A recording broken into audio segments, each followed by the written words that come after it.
Halo guys, selamat datang di channel kami guys. Gimana kabar kalian? Mudah-mudahan dalam keadaan sehat walafiat ya guys. Yuk, yang lagi rebahan, yang lagi makan, yang lagi nongki-nongki sama teman-temannya sambil dengerin cerita horor dari kami. Selamat mendengarkan guys. Assalamualaikum warahmatullahi wabarakatuh. Kembali lagi bersama saya di cerita horor. Kali ini akan membahas tentang kos-kosan angker yang dialami oleh seorang mahasiswi yang tinggal di daerah Yogyakarta. Namanya Rika, seorang mahasiswi semester 3 yang baru saja pindah ke sebuah kos di daerah Sleman, Yogyakarta. Kos itu terletak agak terpencil di ujung gang sempit, tetapi lokasinya strategis dengan dekat dengan kampusnya. Biaya sewanya juga cukup murah untuk ukuran kamar yang luas dan fasilitas lengkap. Rika merasa beruntung mendapatkan kamar itu karena banyak kos yang lain di daerah tersebut yang sudah penuh. Pemilik kos seorang wanita tua bernama Ibu Sri. Nampak ramah meski sedikit pendiam. Ia hanya berpesan kepada Rika untuk selalu menjaga kebersihan kamar dan tidak membuang sampah sembarangan.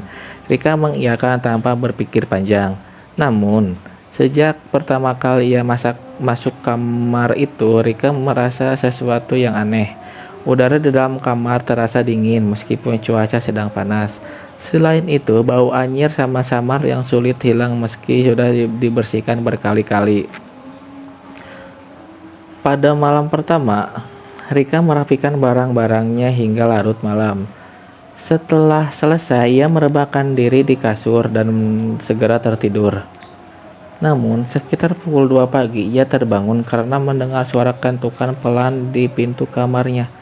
Tok, tok, tok. Awalnya ia mengira itu adalah Ibu Sri yang mungkin ingin menyampaikan sesuatu. Dengan setengah mengantuk, Rika membuka pintu, tetapi tidak ada siapapun di luar sana. Ia hanya melihat lorong yang panjang, yang sepi dan gelap. Merasa itu mungkin hanya perasaannya saja, Rika kembali ke tempat tidur. Namun, belum sempat ia memejamkan mata, suara ketukan itu terdengar lagi, kali ini lebih keras. Tok, tok, tok. Ketika Rika membuka pintunya lagi, ia tidak menemukan siapapun. Namun kali ini ia merasa ada sesuatu yang memperhatikan dirinya dari ujung lorong. Ia mencoba mengabaikan perasaan itu dan kembali tidur dengan selimut menutupi seluruh tubuhnya. Beberapa hari kemudian, Rika mulai merasa lebih nyaman di kos itu, namun ia sering mendengar suara-suara aneh seperti langkah kaki di lorong atau bisikan pelan di malam hari. Ia mencoba meyakinkan dirinya bahwa itu hanya imajinasinya saja. Suatu malam, ketika ia sedang belajar di meja dekat jendela, ia merasa ada sesuatu yang mengawasinya dari luar jendela. Pos itu berada di lantai 2 sehingga mustahil ada orang yang bisa berdiri dari luar jendela. Namun perasaan itu begitu kuat sehingga Rika akhirnya memberanikan diri untuk menoleh. Apa yang dilihatnya membuat darahnya membeku. Di luar jendela, ia melihat wajah seorang wanita pucat dan rambut panjang acak-acakan. Mata wanita itu merah dan bibirnya menyeringai lebar. Rika terpaku selama beberapa detik sebelum akhirnya ia menjerit dan berlari keluar kamar. Penghuni kos lainnya keluar karena mendengar teriakan Rika. Ketika Rika menceritakan apa yang ia lihat, salah satu penghuni kamar senior Andini hanya menatap dengan ekspresi serius. Kamu baru tahu ya? Di sini emang ada yang tinggal selain kita, katanya sambil menatap ke arah kamar Rika. Keesokan harinya, Rika menemui Bu Sri untuk menanyakan tentang kos tersebut. Awalnya Ibu Sri enggan menjawab, namun setelah Rika mendesaknya, wanita tua itu akhirnya bercerita. Dulu, kos ini adalah rumah keluarga saya, kata Bu Sri. Anak perempuan saya, Sari, tinggal di kamar yang kamu tempati. Dia meninggal di kamar itu beberapa tahun lalu. Rika terkejut mendengar cerita itu.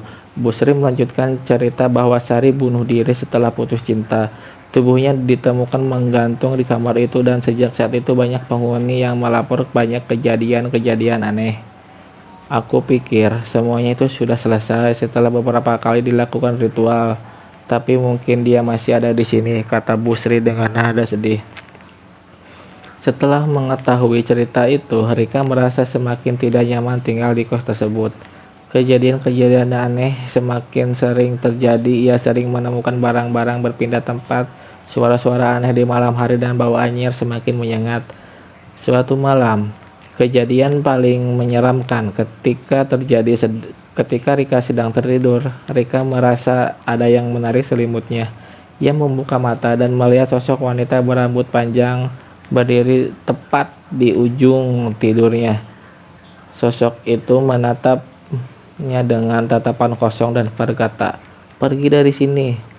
Rika tidak bisa bergerak atau berteriak. Tubuhnya terasa kaku seolah-olah ada yang menahannya. Sosoknya itu kemudian kembali mendekat merangkak ke tempat tidurnya, tetapi ketika wajah mereka hampir bersentuhan, Rika pingsan. Keesokan paginya, Rika ditemukan oleh penghuni lain dalam keadaan pucat dan gemeteran. Ia segera memutuskan untuk pindah kos itu hari itu juga. Setelah Rika pindah kamar itu kembali kosong selama beberapa bulan sebelum akhirnya disewakan lagi.